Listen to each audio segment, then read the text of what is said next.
Magandang tanghali, kumusta po? Narito po ulit ang update natin para sa lagay ng ating panahon. Ngayong tanghali po ng August 28, 2023 na kung saan sa ngayon ay malakas na bagyong Goring at ang malakas na habagat ang mga weather system na nakakaapekto po ngayon sa malaking bahagi ng ating bansa. Ang malakas na habagat ay nagdudulot po ngayon ng malalakas na mga pag-uulan na may mga pagbugso ng hangin sa malaking bahagi po ng Southern Luzon, Visayas at ilang bahagi ng Mindanao, lalo na po sa western part. Si Bagyong Goring naman ay patuloy pa rin ang pagkilos nito pataas at nasa layo na po ngayon ng 193 km east ng Palanan, Isabela, na taglay ang lakas ng hangin na umaabot po sa 175 km per hour at bugso na 215 km per hour. Sa susunod po na mga oras ay malampasan na po niya ang silangang baybayin ng Isabela at tatahakin naman na ang silangang baybayin ng Cagayan.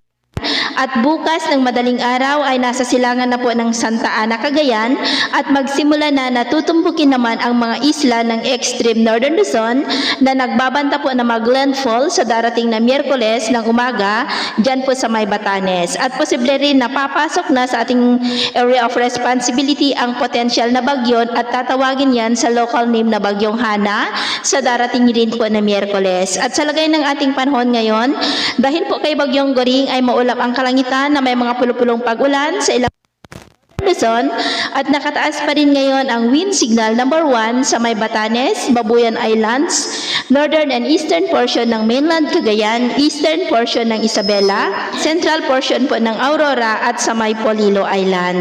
At dahil naman sa habagat ay maulap ang kalangitan na may mga pulupulong pag-ulan at posibleng malalakas na ulan sa ilang bahagi po ng Central Luzon, lalo na po sa kanlurang bahagi, maging po sa ilang bahagi ng Metro Manila, Cavite, Mimaropa, Bicol Region, Western Visayas, ilang bahagi ng Eastern at Central Visayas, maging po sa may Sulu Archipelago, Zamboanga Peninsula at Sorsogon. At sa susunod po ng mga oras ay mas maraming lugar na muli ang makakaranas ng maulap na kalangitan na may mga pulupulong pag-ulan, kaya mag-ingat pa rin tayo dahil posible pa rin ang mga banta ng mga pagbaha at pagguho ng lupa, lalong-lalo na po ngayon sa mga lugar na apektado po ng napakalakas na habagat.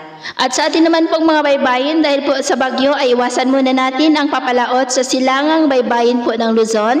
At dahil naman po sa habagat na lumakas na, ay iwasan din natin ang papalaot sa kanlurang baybayin po ng Palawan, maging po sa silangang baybayin ng Davao del Sur dahil ang mga alon dyan ay posibleng aabot sa 2 to 3.5 meters height. So, yun po ng latest update natin sa araw na ito. Ako po muli si James na nagsasabing, sa kahit na ng pagsubok po na darating sa ating buhay, huwag na huwag po tayong mawawalan ng pag-asa. Thank you and God bless!